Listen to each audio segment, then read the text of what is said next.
Hello students, आज के lecture में हम डिस्कस करने जा रहे हैं एंटी फंगल ड्रग्स। ये वो ड्रग हैं जो कि फंगल इन्फेक्शन को ट्रीट करने के लिए यूज होती हैं। तो ड्रग्स के बारे में डिस्कस करने से पहले थोड़ा बहुत हम फंगल इन्फेक्शन के बारे में देख लेते हैं, फंजाई के बारे में देख लेते हैं जिसकी वजह से ये इन्फेक्शन होता है।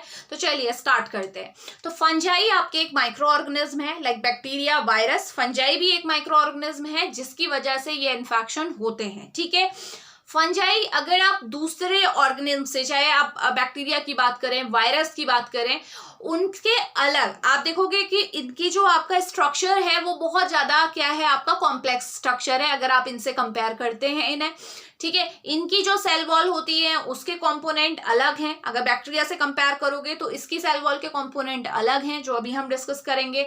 इसकी सेल मेम्ब्रेन के कंपोनेंट अलग हैं। और यही जो स्पेशलिटी है, ये जो वेरिएशन आपको देखने को मिल रहा है कि भाई बैक्टीरिया का अलग है और फंगाई का अलग है, यही आपका क्या करता है, फंगल इन्फेक्शन के लिए जो फंगल हमारी agent, anti fungal agent use होते हैं, इनको आपका क्या कर देता है, नेसेसिटेट कर देता है। इट मींस अगर किसी को फंगल इन्फेक्शन है और आप एंटीबायोटिक दे रहे हैं, ठीक है, तो वो वहां पे असर नहीं करेगा। क्यों नहीं करेगा? क्योंकि जो फंगाई है, फंगाई का स्ट्रक्चर बिल्कुल डिफरेंट है। अगर आपको इसे ट्रीट करना है इन्फेक्शन को, तो आपको एंटी फंगल ही देने पड़ेंगे। समझ में आ रहा है? ठीक है, अगर हम बात करें जो हमारे फंगस होते हैं, जो फंगाई है, बेसिकली ये यूकैरियोट्स की कैटेगरी में आती है। ठीक है, जैसे हमें पता है ऑर्गेनिज्म को हम दो आपकी क्लास में डिवाइड करते हैं, prokaryote and eukaryote, depending upon their characteristics. ठीक है, तो ये जो आपके फंजाई हैं ये यूकैरियोट्स हैं। इनका स्ट्रक्चर मैंने बताया कॉम्प्लेक्स स्ट्रक्चर है। सेल वॉल और सेल मेम्ब्रेन आपके बाकी के जो ऑर्गेनिज्म हैं उनसे बिल्कुल डिफरेंट है, इसीलिए अब इनका जो आप ट्रीटमेंट देखेंगे वो भी आपका क्या है, डिफरेंट रहेगा। अब बात करते हैं फंगल इन्फेक्शन के बारे में, थोड़ा सा ओवरव्यू ले लेते हैं। तो आप देखेंगे कि जो फंगल इन्फेक्शन थे अभी अब से कुछ सालों पहले, ठीक है, ये इन्फेक्शन इतना ज्यादा नहीं हुआ करता था, लेकिन अब क्या है, ये इन्फेक्शन बहुत ज्यादा देखने को मिल रहा है। तो इसका कारण क्या है, पहले इसे समझ लेते हैं कि फंगल इन्फेक्शन के जो आपका जो ऑकरेंस के आपको देखने को मिल रहा है, डाटा देखने को मिल रहा है, वो इतना ज्यादा क्यों है। तो इसके पीछे आपके कई रीजन है, उनमें से कुछ कारण यहाँ पे हम लोग मेंशन करते हैं। तो सबसे फर्स्ट रीजन है आपका ब्रॉड स्पेक्ट्रम एंटीबायोटिक्स का बहुत ज्यादा यूज होना। अभी क्या हो रहा है कि कोई भी इन्फेक्शन होता है तो आप जनरली क्या कर लेते हैं, इन्फेक्शन हो रहा है, बैक्टीरियल इन्फेक्शन है, आप फटाफट से, चाहे वो फंगल भी हो सकता है, ठीक है, लेकिन इन्फेक्शन है तो आप एंटीबायोटिक ले लेते हैं। ठीक है, वो एंटीबायोटिक की वजह से क्या होता है, बहुत टाइम आपका क्या होता है, जो आपके अच्छे जो बैक्टीरिया हैं, ठीक है, आपको पता है हमारी बॉडी में अच्छे बैक्टीरिया भी प्रेजेंट होते हैं जो हमारी नॉर्मल फंक्शनिंग के लिए, हमारी गट की हेल्थ के लिए बहुत ज्यादा जरूरी होते हैं। बट आप जो एंटीबायोटिक ले रहे हो, सपोज आपको कोई बैक्टीरियल इन्फेक्शन ही हुआ था, आपने एंटीबायोटिक ले ली, ठीक है, उस एंटीबायोटिक ने उस बैक्टीरिया को तो किल कर दिया, लेकिन साथ ही साथ आपके जो गुड बैक्टीरिया थे उनको भी क्या कर दिया, इसने किल कर दिया। अब होगा क्या कि जब भी कोई इंसान ऐसे किसी फंजाई के कांटेक्ट में आएगा, और तो क्या होगा, जो ये हमारे गुड बैक्टीरिया होते हैं ना, वो फंजाई के साथ कंपीट करते हैं, ठीक है, और फंजाई को किल करने का काम करते हैं। तो अब क्या हो रहा है, जो हमारे गुड बैक्टीरिया हैं वो आपने एंटीबायोटिक लेकर खत्म कर दिए हैं, तो आसानी से फंजाई आपकी बॉडी में एंटर करेगा और इन्फेक्शन करेगा। समझ में आ रहा है? तो जितना ज्यादा आप एंटीबायोटिक का यूज करते हैं, एंटीबायोटिक का यूज रैशनल यूज होना चाहिए, इसीलिए बोला जाता है, ठीक है, जहां रिक्वायर्ड है आप उसे यूज कीजिए। जरूरी नहीं है कि हर केस में आप ब्रॉड स्पेक्ट्रम एंटीबायोटिक दीजिए। कभी कभी क्या होता है, आपका अलग अलग सिचुएशन में जब आप बैक्टीरियल इन्फेक्शन भी देखोगे, नंबर ऑफ बैक्टीरियाज अवेलेबल हैं, ग्राम पॉजिटिव, ग्राम नेगेटिव, तो सबसे पहले ये आइडेंटिफाई करना जरूरी है कि इन्फेक्शन किस बैक्टीरिया का है, तो मेडिसिन भी आप उसी के अकॉर्डिंग लेंगे। ठीक हो गया? तो सबसे पहला रीजन तो आपको समझ में आता है कि आपके एंटीबायोटिक, ब्रॉड स्पेक्ट्रम एंटीबायोटिक के यूज की वजह से आपके गुड बैक्टीरिया जो खत्म होते जा रहे हैं, उसकी वजह से फंगल इन्फेक्शन के चांसेस बढ़ते जा रहे हैं। ठीक हो गया? सेकेंड रीजन, अब क्या हो रहा है कि आपके बहुत सारे लोग, ठीक है, आप देखोगे कि जो आपका, अगर कोई मान लो HIV से इन्फेक्टेड है, ठीक हो गया।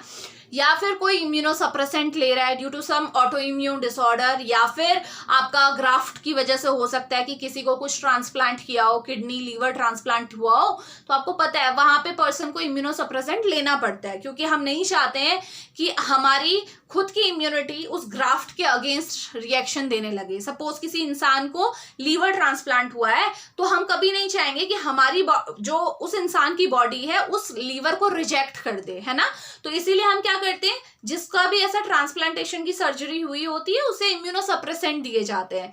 तो जो ये इम्यूनोसप्रेसेंट है, कुछ ऐसी डिजीज हैं जिसकी वजह से आपकी इम्यूनिटी सप्रेस हो ही जाती है। जैसे अभी मैंने जिक्र किया एचआईवी के केस में क्या होता है, आपका इम्यूनिटी आपकी सप्रेस होती जाती है ना। सेम वेज आपकी बहुत सारी आपकी और भी ऐसी डिजीज है, ऑटो इम्यून डिसऑर्डर जो मैंने आपको बताया, वहां पे भी इम्यूनोसप्रेसेंट दिए जाते हैं। तो ऐसी कोई भी बीमारी, डायबिटीज का केस है, अगर कोई डायबिटिक पर्सन है तो वहां पे भी इम्यूनिटी इंपेयर होती है। तो ऐसी बीमारियों के चलते या फिर इम्यूनोसप्रेसेंट के यूज के चलते इम्यूनिटी सप्रेस हो जाती है। तो उससे क्या होगा कि पर्सन, अगर वो हेल्दी पर्सन होता, सपोज कोई हेल्दी इंडिविजुअल है, उसे तो वो इन्फेक्शन नहीं होगा, फंगल इन्फेक्शन, लेकिन इन लोगों में, इन पॉपुलेशन में वो इन्फेक्शन के चांसेस बहुत ज्यादा बढ़ जाते हैं। तो सेकेंड केस समझ में आता है कि इन्फेक्शन क्यों इतना ज्यादा हो रहा है, क्योंकि टाइम के साथ साथ क्या हो रहा है, आपकी डिजीज आपकी क्या है, ज्यादा, आप इम्यूनोसप्रेसेंट एक टाइम पहले क्या था, इतना ज्यादा यूज नहीं होते थे। अब क्या है आपका, जैसे जैसे मेडिकल में एडवांसमेंट आ रहे हैं तो इनका यूज भी आपका बढ़ रहा है ना। तो जितना आप यूज करेंगे तो इम्यूनिटी के साथ तो आप इंटरफेयर कर ही रहे हैं। पहले के टाइम पे जो आपका एचआईवी के केसेस कम होते थे, अब केसेस आपके धीरे धीरे बढ़ते जा रहे हैं। तो वो भी आपका क्या है, वो भी आपको बता रहा है कि इम्यूनिटी आपकी सप्रेस होती जा रही है। तो ये कुछ कारण है। थर्ड एक और रीजन ये हो सकता है ट्रैवलिंग, ठीक है। ट्रैवल जो है आपका, ठीक है, आप देखोगे ओवर द सीज जो आपका ट्रांसपोर्ट है वो बहुत ज्यादा बढ़ रहा है। होता क्या है कि कुछ फंजाई ऐसे होते हैं जो एक टेम्परेचर जोन में तो आपके होते हैं बट दूसरे टेम्परेचर जोन में नहीं होते। सपोज आपकी कोई एक ऐसी कंट्री है जहां पे वो फंगल इन्फेक्शन नहीं होता है, वहां पे वो फंजाई आपका रहता ही नहीं है, तो वहां पे वो इन्फेक्शन नहीं होगा। लेकिन अगर दूसरी कंट्री जहां पे वो इन्फेक्शन है, ठीक है, जहां पे इन्फेक्शन बहुत ज्यादा प्रेवलेंट है, वहां से कोई पर्सन उस कंट्री में आता है, ट्रेवल करता है और उसे वो इन्फेक्शन है, तो इस तरीके से वो इंसान जब इस कंट्री में आएगा और लोगों के कांटेक्ट में आएगा तो वो फंगल इन्फेक्शन आपका ट्रांसमिट हो सकता है। तो समझ रहे हैं इस बात को। तो जितना ज्यादा आपका क्या होगा, जो ट्रैवल है वो जितना ज्यादा एडवांस होता जा रहा है, आप एक कंट्री से दूसरी कंट्री में आसानी से ट्रैवल कर सकते हैं, तो ये भी आपका क्या कर रहा है, फंगल इन्फेक्शन के चांसेस को बढ़ा रहा है। तो ये कुछ रीजन थे कि क्यों आपका फंगल इन्फेक्शन इतना ज्यादा बढ़ रहा है, जो कि एक टाइम पहले, एक टाइम मतलब ये नहीं कि मैं 10 साल पहले या 20 साल पहले की बात कर रही हूँ, ठीक है, ये बहुत सालों पहले की बात हो रही है, ठीक है, 90s के टाइम की बात कर रही हूं मैं।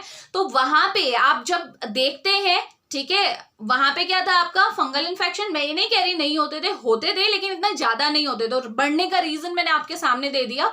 अब बात आती है कि फंजाई, भाई ठीक है, फंजाई की वजह से फंगल इन्फेक्शन हो रहे हैं। अब फंगल इन्फेक्शन के टाइप क्या है, तो जो फंगल इन्फेक्शन होते हैं ना, वो 2 क्लास में आप इनको डिवाइड कर सकते हो, ठीक है। एक तो हो सकते हैं सुपरफिशियल यानी कि आपकी स्किन में हो रहा है, आपके हेयर में है, नेल्स में है, आपके माउथ में है, ठीक है, तो या फिर आपके जेनिटल्स में है, सुपरफिशियली बॉडी के सरफेस में अगर हो रहा है तो उसे हम क्या बोलते हैं, वो आपके क्या है, डर्मेटोमाइकोसिस की कैटेगरी में आते हैं, ठीक है। और अगर क्या हो रहा है आपका दूसरा केस क्या बनता है आपका, सिस्टेमिक, ठीक है। सुपरफिशियल में भी एक तो मैंने बताया आपको डर्मेटोमाइकोसिस, दूसरा आपका केस बनता है कैंडिडियासिस। कैंडिडियासिस आपका सुपरफिशियल भी होता है और सिस्टेमिक भी होता है। तो चलिए यहीं से पहले स्टार्ट करते हैं। जो आपके फंगल इन्फेक्शन है, ठीक है, इन्हें हम 2 क्लास में डिवाइड कर सकते हैं। पहला जो केस बनेगा वो क्या है आपका सुपरफिशियल, बॉडी के सुपरफिशियल पार्ट में ये हो रहा है, और दूसरा जो केस बनता है वो क्या है आपका सिस्टेमिक। मैं इसे लिख इसलिए रही हूं ताकि आप कंफ्यूज ना होए। सुपरफिशियल बॉडी के जो अपर सरफेस में, ठीक है, बॉडी के सिस्टेमिक तो सबको पता है कि भाई ब्लड में चला गया इन्फेक्शन और बॉडी के डिफरेंट ऑर्गन्स को अफेक्ट कर रहा है, उसे तो हम अलग से रखेंगे, ठीक है। अब सुपरफिशियल में क्या होता है, तो इसको दो क्लास में हम डिवाइड कर सकते हैं। फर्स्ट है हमारा डर्मेटोमाइकोसिस, थोड़ा सा इन्फेक्शन के बारे में जानना भी जरूरी है क्योंकि ट्रीटमेंट आप तभी समझ पाएंगे, ठीक है। और सेकेंड आपका आता है कैंडिडियासिस, कैंडिडियासिस। चलिए, ये दो टाइप के आपके इन्फेक्शन हो सकते हैं। डर्मेटोमाइकोसिस मतलब क्या है, अगर आपका जो इन्फेक्शन है वो आपकी स्किन में है, ठीक है, आपके हेयर्स में है, ठीक, या फिर आपके नेल में है, ठीक है, नेल्स में है, तो ये आपका क्या है, डर्मेटोमाइकोसिस, अगर इन्फेक्शन आपका इन पार्ट्स में आपका है, ठीक। अब बात करते हैं कैंडिडियासिस। कैंडिडियासिस भी सुपरफिशियल में हम देख रहे हैं, तो ये आपका हो सकता है अगर आपके माउथ में है, ठीक है, अगर आपके माउथ में ये इन्फेक्शन है तो इसे ये भी आपका क्या है, कैंडिडियासिस के अंदर आता है। और दूसरा आपका जो सबसे ज्यादा देखा जाता है वो है आपका वेजाइनल, ठीक है, अगर वेजाइना में जो फीमेल वेजाइना है अगर उसमें आपका इन्फेक्शन हो रहा है या फंगल इन्फेक्शन, तो वो भी आपका क्या है, इसको बोलते हैं वल्वोवेजाइनल कैंडिडियासिस, ठीक है। तो ये आपको ध्यान में रखना है। तो सुपरफिशियल जो होंगे ये आपके दो क्लास होंगे। अब सिस्टेमिक की बात करते हैं, ठीक है। अगर इन्फेक्शन सिस्टेमिक यानी कि जो फंगाई है वो हमारे सिस्टम में चला गया है, यानी कि हमारे ब्लड सर्कुलेशन में चला गया, तो अब ये क्या करेगा, सारे ऑर्गन्स को अफेक्ट करेगा, करेगा ना, तो ध्यान में रखिएगा। तो जो सिस्टेमिक के अंदर अगर मैं बात करूं तो 1 by 1 ऐसे ही मैं लिख देती हूँ। फर्स्ट जो कैंडिडियासिस, यहाँ पे आपको मैंने माउथ और विजाइना की बोली थी, ये सुपरफिशियल के अंदर आती है, लेकिन आपकी सिस्टेमिक कैंडिडियासिस भी होती है, ध्यान में रखिएगा, ठीक है। सिस्टेमिक कैंडिडियासिस होती है, ठीक, जो हमारी क्या है और ऑर्गन्स को भी आपकी अफेक्ट करने लगती है, ठीक है, आपके लंग्स को अफेक्ट करेगी, आपके हार्ट को अफेक्ट कर सकती है ना। और क्या क्या है देखो, इसके अंदर क्या क्या आएगा आपका, अगर आपका हार्ट अफेक्ट होता है सपोज, तो उसे उसकी वजह से एंडोकार्डिटिस हो सकता है, हार्ट में अगर फंगल इन्फेक्शन पहुंच गया, अगर आपके ब्रेन में आपका फंगल इन्फेक्शन पहुंच गया तो उसको बोलते हैं आपका cryptococcal meningitis, okay, Kokalla meningitis, यानी कि आपके जो मेनिंजेस हैं, जो मैंने बताया था ब्रेन और स्पाइनल कॉर्ड जब हमने पढ़ा था, तो सबसे आउटर मेनिंजेस होते हैं ना कवरिंग, अगर उनमें आपका ये इन्फेक्शन पहुंच गया, ब्रेन में आपका इन्फेक्शन पहुंच गया, तो वहां पे क्या होगा, मेनिंजाइटिस होगी, यानी कि वहां पे आपका पूरा इन्फेक्शन फैल जाएगा, इन्फ्लामेशन हो जाएगा। पहले बताया मैंने, आइटिस वर्ड जहां पे भी आता है मतलब इन्फ्लामेशन हो रहा है, ठीक हो गया। तो ये आपको देखने को मिलेगा। साथ ही साथ आपको क्या हो सकता है कि कुछ फंजाई ऐसे होते हैं जो डायरेक्टली लंग्स पे अफेक्ट करते हैं और बहुत सीवियर आपका अफेक्ट आपको देखने को मिलेगा, जिसमें आता है आपका न्यूमोनाइटिस। ये स्पेशली जो ये न्यूमोनिया वाला मैं बता रही हूँ न्यूमोनाइटिस, ये आपका अगर एस्पार्जिलस स्पीसीज है, देखो फंजाई की अलग अलग स्पीसीज होती है, तो उसमें से एक एस्पार्जिलस आता है, तो अगर एस्पार्जिलस का इन्फेक्शन है तो लंग्स में क्या होता है आपका, एस्पार्जिलोमा फॉर्म हो जाता है आपका, एस्पार्जिलोसिस जिसे बोलते हैं आपका। तो जनरली उसकी वजह से क्या होगा, लंग्स में आपके क्या होता है, पैचेस बन जाते हैं बहुत बड़े बड़े, और वो लंग्स की क्या करती है, जो पेटेंसी है उसे खत्म कर देते हैं, ठीक है। जो अगर वो इन्फेक्शन ट्रैकिया में चले गया तो ट्रैकियल जो सेल्स हैं उनमें नेक्रोसिस स्टार्ट हो जाएगी। और जो ट्रैकिया का काम क्या होता है भाई, ये बताइए, ट्रैकिया का काम क्या रहेगा आपका, विंड पाइप की वर्क करता है ना, एयर जाती है, तो अगर उसकी सेल्स ही आपकी डैमेज होने लगेंगी, डेथ होने लगेगी, तो क्या एयर आसानी से अंदर जा पाएगी, क्या लंग्स अच्छे से काम कर पाएंगे, नहीं ना। तो वही बात यहाँ पे है, तो ध्यान रखेंगे कि सिस्टेमिक अगर इन्फेक्शन चला गया तो सिस्टेमिक इन्फेक्शन जाएगा तो आपकी बॉडी के डिफरेंट पार्ट्स को क्या करेगा, ये अफेक्ट करेगा। उनमें से कुछ ये मैंने आपके मेंशन किए हुए हैं, ओके। तो ये आपको पता होना चाहिए कि इन्फेक्शन आपके दोनों टाइप के होंगे। अब देखो यहाँ पे ये बताने का कारण क्या था, ड्रग्स को बताने से पहले ये मैं क्यों बता रही हूँ, उसका कारण ये है कि अगर इन्फेक्शन सपोज सुपरफिशियल है, ठीक है, और आपको पता है कि एंटी फंगल एजेंट जब मैं आपको पढ़ाऊंगी तो आप देखोगे कि बहुत सारी जो एंटी फंगल एजेंट्स हैं उनका जो साइड इफेक्ट है ना वो बहुत ज्यादा है, ठीक है। और हम हमेशा यही चाहते हैं ना कि अगर हम किसी भी तरीके से साइड इफेक्ट को मिनिमाइज कर सके तो हम उस रास्ते को चुने, है ना। तो अगर इन्फेक्शन आपका सुपरफिशियल है, केवल आपका क्या है टॉपिकल आपका एडमिनिस्ट्रेशन से काम चल सकता है, तो आप ऐसी मेडिसिन दोगे ना जो कि आप टॉपिकली अप्लाई कर सको, यानी कि जिसका सिस्टेमिक एब्जॉर्प्शन बिल्कुल कम हो, ठीक है। जो आप लगाने के बाद सपोज अगर इन्फेक्शन यहाँ पे है, मैं मेडिसिन यहाँ पे लगाऊं तो वो मेरे ब्लड में ना जाए, क्योंकि आप जानते हो कि बहुत सारी ड्रग्स ऐसी हैं जो आप टॉपिकली लगाते हो और एब्जॉर्ब होकर हमारे ब्लड सर्कुलेशन में चली जाती हैं।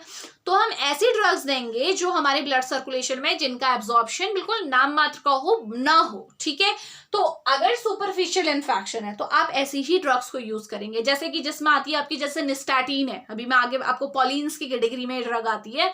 ये ड्रग क्या है, बहुत ज्यादा पावरफुल मेडिसिन है, ठीक है, लेकिन इसके एडवर्स इफेक्ट बहुत ज्यादा हैं अगर ये सर्कुलेशन में जाती है। लेकिन इसका एक आपका एडवांटेज ये है कि इसका एब्जॉर्प्शन बहुत ही पुअर है, ठीक है, मेम्ब्रेन के थ्रू एब्जॉर्ब नहीं होती। तो इसको आप क्या कर सकते हो, टॉपिकली यूज कर सकते हो, क्योंकि एब्जॉर्ब होकर आपके ब्लड में नहीं जाने वाली है टॉपिकली। तो आप ऐसे केसेस में आप क्या करोगे, आप निस्टैटिन को यूज कर सकते हो। समझ में आ रहा है, ठीक।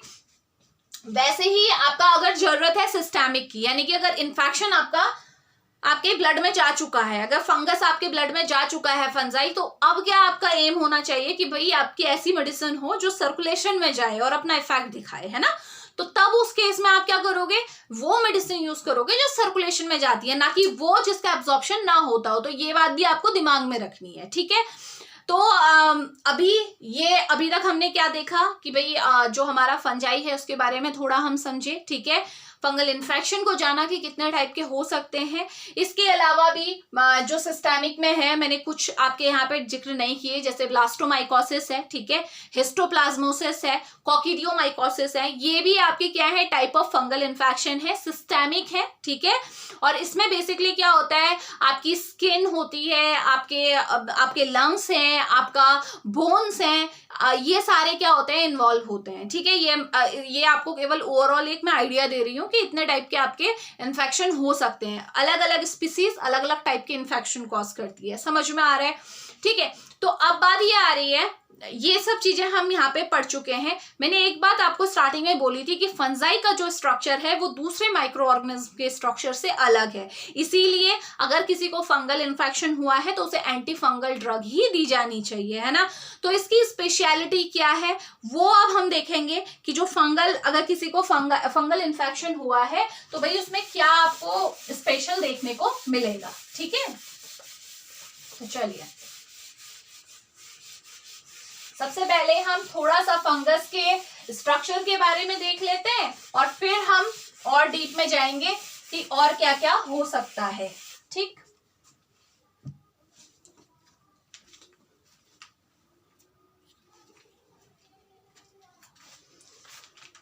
तो सबसे पहले जो बात इंपॉर्टेंट है, जानने वाली है, वो ये है, सपोज ये मैं केवल एक आउटलाइन दे रही हूं, ठीक है।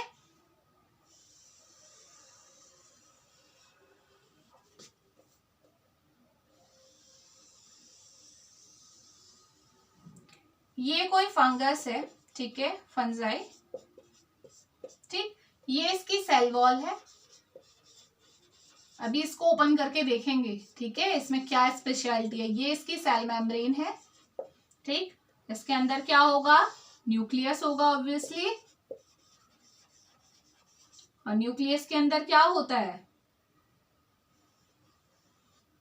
जेनेटिक मटेरियल, ठीक है।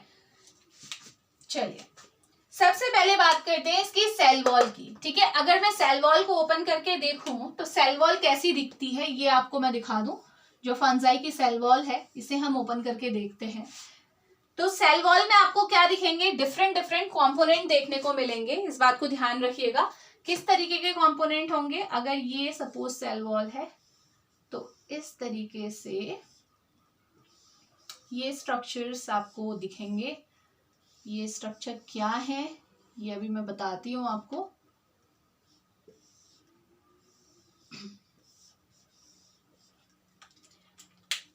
सेल वॉल में सबसे जो फर्स्ट कंपोनेंट है वो क्या है आपका पॉलीसेकेराइड, जिसका नाम है काइटिन। काइटिन आपने सुना होगा, ये सेकंड मोस्ट अबंडेंट आपका पॉलीसेकेराइड है जो नेचर में प्रेजेंट है। तो सबसे इंपॉर्टेंट चीज सेल वॉल को हम देख रहे हैं, सेल वॉल में क्या क्या चीजें होती हैं। सबसे पहला क्या है, काइटिन है, ठीक है। काइटिन के साथ आपकी क्या होती है, इस तरीके से एक और पॉलीसेकेराइड प्रेजेंट होता है, केवल काइटिन नहीं है सेल वॉल में, ठीक है। ये पॉलीसेकेराइड कौन सा है, इसको भी देख लें, है ना। ये जो पॉलीसेकेराइड है इसका नाम है बीटा ग्लूकेन। क्या है, बीटा ग्लूकेन, ठीक है। ये भी आपका एक पॉलीसेकेराइड है, ग्लूकोज का ही पॉलीमर है, ठीक है। इसके अलावा और क्या होता है सेल वॉल में, ये भी देखते हैं। सेल वॉल में इस तरीके से हमारे क्या होते हैं, कुछ प्रोटीन्स भी प्रेजेंट होते हैं, ठीक है। अब ये प्रोटीन कौन से हैं इनको भी देख लेते हैं। ये जो प्रोटीन है इनका नाम है मैनोप्रोटीन्स। तो ये प्रोटीन है जो आपके क्या है, सेल वॉल में प्रेजेंट है। तो अगर सेल वॉल की कंपोजिशन आप देखो तो सेल वॉल में जो आपका फंजाई है, फंजाई की सेल वॉल में मेनली 3 चीजें प्रेजेंट है। फर्स्ट क्या है आपका मैनोप्रोटीन्स, टाइप ऑफ प्रोटीन्स है, ठीक है। नेक्स्ट क्या है आपका बीटा ग्लूकेन। बीटा ग्लूकेन आपका क्या है, बहुत इंपॉर्टेंट पॉलीसेकेराइड है fungal cell membrane, cell wall का, सॉरी।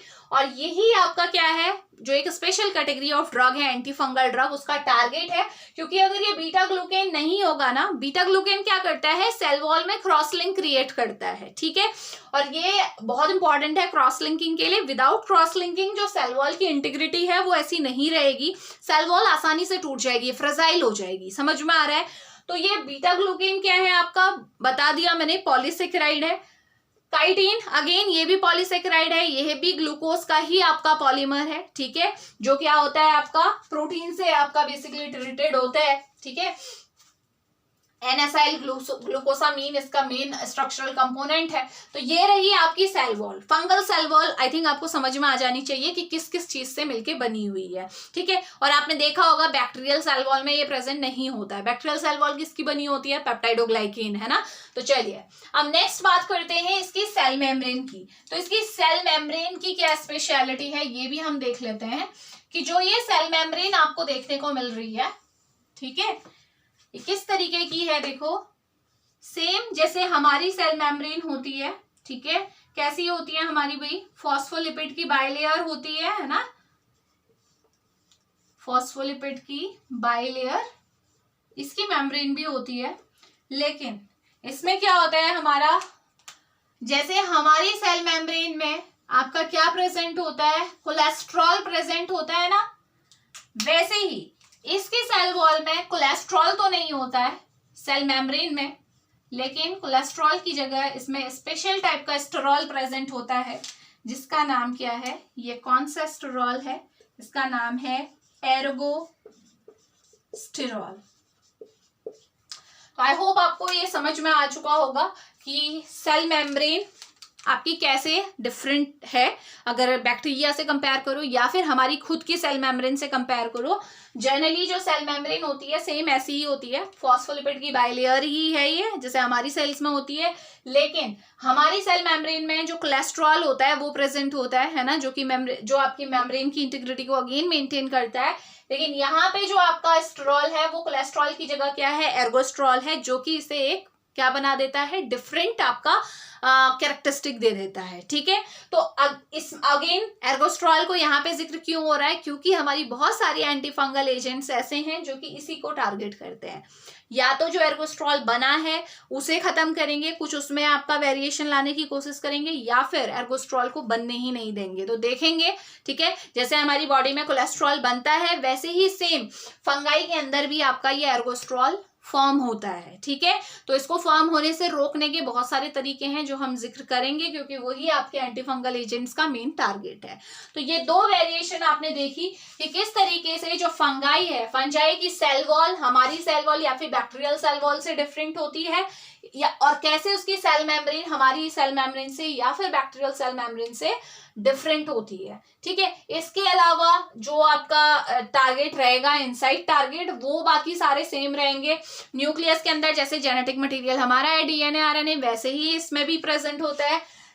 सेल में जो आपकी प्रोटीन सिंथेसिस हो रही है वो भी सेम रहेगी। साथ ही साथ इसमें एक और टारगेट है, मैं यहाँ पे मेनली सारे, अगर मैं चाहूँ तो सारे ऑर्गेनल्स यहाँ पे लिख सकती हूँ क्योंकि यूकैरियोट्स है ऑब्वियसली, लेकिन मैं वही टारगेट्स वही आपको दिखा रही हूँ जो कि मेडिसिन बनी हुई है, जिन पे वर्क करती है, ठीक है। तो एक आपका एक और टारगेट है, वो है माइक्रोट्यूब्यूल्स, ठीक है।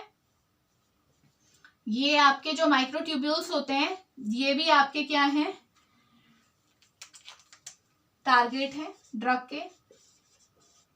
अच्छा, माइक्रोट्यूब्यूल्स क्या करते हैं, आपने पढ़ा हुआ है इन सेल डिवीजन, आपने देखा है कि जो माइक्रोट्यूब्यूल्स होते हैं ये बेसिकली क्या करते हैं, आपके सेल डिवीजन में हेल्प करते हैं, है ना। इन जो ये ट्यूब्यूल्स होते हैं इनसे जो है आपके स्पिंडल्स निकल रहे होते हैं, ये क्या करते हैं, सेंट्रोमियर में क्रोमोसोम्स को सेपरेट करने का काम करते हैं ना। हम क्या बोलते हैं कि जब एक सेल दो सेल में डिवाइड होती है तो उसका जो जेनेटिक मटेरियल है वो दोनों सेल में जाता है। तो कैसे जाता है, आफ्टर रेप्लिकेशन जो आपका जो क्रोमोसोम है वो दो पार्ट्स में, जो क्रोमेटिड्स हैं सिस्टर क्रोमेटिड, वो दो पार्ट में टूटते हैं। तो उनको दो पार्ट में करने का काम कौन करते हैं, आपके ये स्पिंडल फाइबर तो करते हैं जो माइक्रोट्यूब्यूल से निकल रहे हैं, है ना।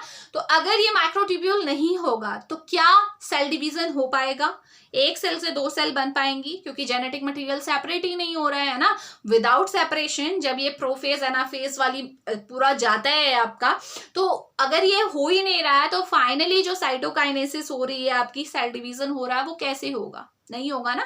तो इसीलिए आपकी कुछ टारगेट ड्रग ऐसी भी हैं एंटीफंगल ड्रग जो कि क्या करती है, माइक्रोट्यूब्यूल्स को क्या कर देती है, डिसेबल कर देती है, सो दैट सेल डिवीजन ना हो। और आप जानते हो विदाउट सेल डिवीजन किसी भी सेल की एग्जिस्टेंस क्या है, आपकी इम्पॉसिबल है।